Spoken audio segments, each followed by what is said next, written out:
Hello friends, मैं फुरकान अंसारी आप सबका यूट्यूब चैनल आईटी मंच में एक बार फिर से स्वागत करता हूं। साथियों, यदि आप ओ लेवल परीक्षा की तैयारी कर रहे हैं और सी लैंग्वेज के पेपर के लिए चिंतित हैं, तो अब आपको परेशान होने की बिल्कुल आवश्यकता नहीं है, क्योंकि मैं आपको ऐसे क्वेश्चंस प्रोवाइड करा रहा हूं जो बार बार आपके एग्ज़ाम में पूछे गए हैं।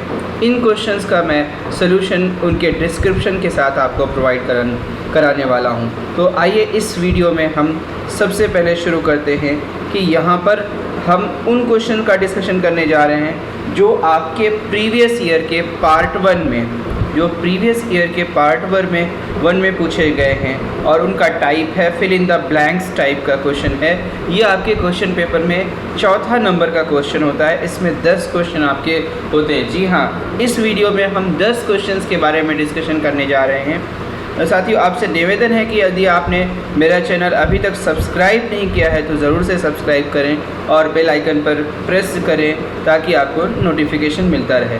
आइए, सबसे पहले हमारे पास यहाँ पर कुछ ऑप्शंस दिए गए हैं, फ्रेजेस दिए गए हैं जो कि हम ब्लैंक स्पेसेस पर अपने क्वेश्चन पेपर में फिल करेंगे। यहाँ पर A ternary, B size of, C null, D void, E semicolon, F hash, G increment, H extern, I static, J structure, K pointer to pointer, L reference and last में M आपका get CH लिखा हुआ है। तो आइए पहले question की तरफ हम बढ़ते हैं। पहला क्वेश्चन हमारा है यहाँ पर 4.1, C language is well suited for programming. यहाँ पर जो हमारा J नंबर आपका है, आपकी लिस्ट में, आपकी टेबल में जो आपका J यहाँ पर है ऑप्शन, वो बिल्कुल सही है। स्ट्रक्चर्ड प्रोग्रामिंग के लिए हमारा ये सी लैंग्वेज जाना जाता है, यानी कि हमारी सी लैंग्वेज में स्ट्रक्चर्ड प्रोग्रामिंग बहुत ही अच्छे से और बहुत ही सुटेबल तरीके से होती है। यानी कि जो हमारा इस ब्लैंक स्पेस में भरा जाएगा, C language is well suited for structured programming language. ये जी हाँ, मैं आपको बता रहा हूँ कि C language structured programming language है। और उसके बाद यहाँ पर नेक्स्ट क्वेश्चन हमारा है, दूसरा है 4.2, एंड स्टोरेज क्लास। यहाँ पर एंड के बाद स्पेस है। Storage class can be use to declare global variables known to all functions in the file. इसका मतलब ये है कि हम कोई एक ऐसा वेरिएबल डिक्लेयर करें जो कि आपके सभी फाइल्स और ओवरऑल प्रोग्राम में कहीं भी एक्सेसिबल हो। तो इस तरह का वेरिएबल डिक्लेयर करने के लिए मैं आपको बता दूं, एक्सटर्नल कीवर्ड की ज़रूरत पड़ती है। इसको हम एक्सटर्नल कहते हैं। एक्सटर्नल कीवर्ड है जिसको हम एक्सटर्नल वेरिएबल्स डिक्लेयर करने के लिए यूज़ करते हैं, और एक्सटर्नल वेरिएबल्स आपके program as well as another file में भी यूजेबल होते हैं। 4 तरह के स्टोरेज क्लासेस का नाम मैंने प्रीवियस वीडियो में बताया था, एक बार फिर से रिवाइज कर रहा हूँ। ऑटो पहला है, दूसरा स्टैटिक, तीसरा एक्सटर्न और चौथा रजिस्टर होता है। तो इस 4.2 का आंसर होगा एक्सटर्न, जो कि H नंबर ऑप्शन है आपकी टेबल में। नेक्स्ट आपका क्वेश्चन दिया गया है 4.3, space blank space function can be use to read a single character. मैं आपको बताना चाहूँगा यहाँ पर गेट CH आपका सही और करेक्ट आंसर है। यहीं पर एक बात और मैं आपको कंफर्म कर दूँ, 3 ऐसे फंक्शंस हैं। पहला फंक्शन जो आपको यहाँ पर दिखाई दे रहा है गेट CH, दूसरा फंक्शन है गेट CHE, और तीसरा फंक्शन आपका है गेट CHAR। इन तीनों ही फंक्शंस के माध्यम से एक सिंगल कैरेक्टर कीबोर्ड से रीड किया जा सकता है। प्रीवियस वीडियो में मैंने आपको दिखाया है कि कैसे गेट CHAR और पुट CHAR काम करते हैं। तो यहाँ पर 3 फंक्शंस मैंने आपको गिनाए। गेट CH आपका सही आंसर है। गेट CHE होता तब भी वो सही होता, और गेट CHAR होता तो भी वो आपका बिल्कुल करेक्ट आंसर होता। तो यहाँ पर गेट CH फंक्शन है। मैं आपको एक बार यहाँ पर और करेक्ट करना चाहूँगा, बहुत लोगों को कन्फ्यूज़न है कि ये गेट CH फंक्शन आपके प्रोग्राम एग्जीक्यूशन के बाद स्क्रीन को होल्ड करता है। ये बिल्कुल मिथ है, बिल्कुल गलत बात है। आप इस गलत फहमी में बिल्कुल मत रहिए। गेट CH सिर्फ एक सिंगल कैरेक्टर रीडर फंक्शन है। ये बिल्कुल करेक्ट आंसर है। आप इस गलतफहमी में बिल्कुल मत रहिए कि ये स्क्रीन को होल्ड करता है या रोकता है, ये बिल्कुल मिथ बात है। आपके आसपास बहुत सारे लोग इस गलत बात को बार बार दोहराते हैं, कृपया आप सावधान रहें।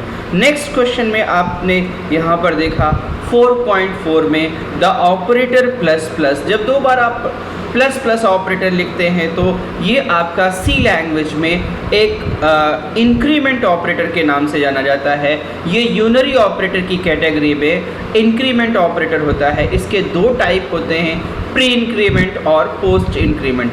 प्री इंक्रीमेंट जब आप पहचानेंगे कैसे, प्री इंक्रीमेंट जब किसी भी वेरिएबल से पहले दो बार प्लस प्लस साइन लिखा रहेगा, और पोस्ट इंक्रीमेंट उसी वेरिएबल के बाद दो बार अगर प्लस प्लस साइन लिखा है तो वो आपका पोस्ट इंक्रीमेंट कहलाता है। इसका काम होता है कि जिस वेरिएबल के पहले या बाद में ये लगा हुआ है उसकी जो करंट वैल्यू है उसको एक इंक्रीज़ कर देगा, यानी कि एक इंटीजर वैल्यू उसमें ऐड कर देगा। मान लीजिए आपने x = 5 किया और फिर आप कह रहे हैं प्लस प्लस x, इसका मतलब प्री इंक्रीमेंट हो जाएगा और 5 की जगह अब x में 6 स्टोर हो जाएगा। तो सही आंसर यहाँ पर इस ऑपरेटर का नाम है इंक्रीमेंट ऑपरेटर है। नेक्स्ट क्वेश्चन है आपका 4.5 द स्पेस, आपका ब्लैंक स्पेस है, operator can be use to allocate memory space dynamically to variables during execution of program. हाँ, यहाँ पर बहुत ध्यान से समझने वाली बात है। आपसे कहा जा रहा है कि जब आपका प्रोग्राम एग्जीक्यूट हो रहा हो, रन हो रहा हो, तब वेरिएबल्स के लिए मेमोरी एलोकेट कैसे की जाए। तो आपने हमेशा पढ़ा है कि जब हमारा प्रोग्राम कंपाइल होता है और एग्जीक्यूशन से पहले ही बहुत सारे वेरिएबल्स के लिए मेमोरी ऑक्यूपाई कर दी जाती है ड्यूरिंग द प्रोग्राम एग्जीक्यूशन। अगर आप यहाँ पर मेमोरी ऑक्यूपाई करना चाह रहे हैं तो उसके लिए करेक्ट आंसर यहाँ पर मैलॉक, कैलॉक और री एलॉक फंक्शन है। इस क्वेश्चन का 4.5 का सटीक आंसर आपकी टेबल में नहीं है, लेकिन क्योंकि आपको एक कोई तो सेलेक्ट करना ही है OMR शीट में, बी आप यहाँ पर क्लोजर ले सकते हैं। लेकिन मैं आपको बता दूँ साइज ऑफ ऑपरेटर जो है वो आपका सिर्फ और सिर्फ आपका मेमोरी साइज़ बताता है किसी भी वेरिएबल का। वो रन टाइम में किसी भी वेरिएबल के लिए मेमोरी ऑक्यूपाई नहीं करता। यहाँ पर मैं आपको बता रहा हूँ मैलॉक, कैलॉक और रीएलॉक नाम के 3 फंक्शंस हैं। इनके द्वारा रन टाइम में किसी भी वेरिएबल के लिए मेमोरी को ऑक्यूपाई की जा सकता है और साथ ही साथ उसको कस्टमाइज़ किया जा सकता है। इन फंक्शंस के बारे में आप डिटेल में पढ़ने के लिए आगे के वीडियोस देखते रहिए। और सही आंसर यहाँ पर सही तो नहीं कह सकते लेकिन क्लोजर कह सकते हैं, करेक्ट आंसर नहीं है। ये साइज़ ऑफ जो ऑपरेटर है, साइज़ ऑफ जो फंक्शन है वो कीवर्ड भी है, वो आपके किसी भी वेरिएबल, कांस्टेंट या फिर डेटा टाइप का मेमोरी साइज़ बताता है। आप इसको चेक कर सकते हैं। आगे के वीडियोस में इसका भी यूज़ मैं आपसे डिस्कस करने वाला हूँ।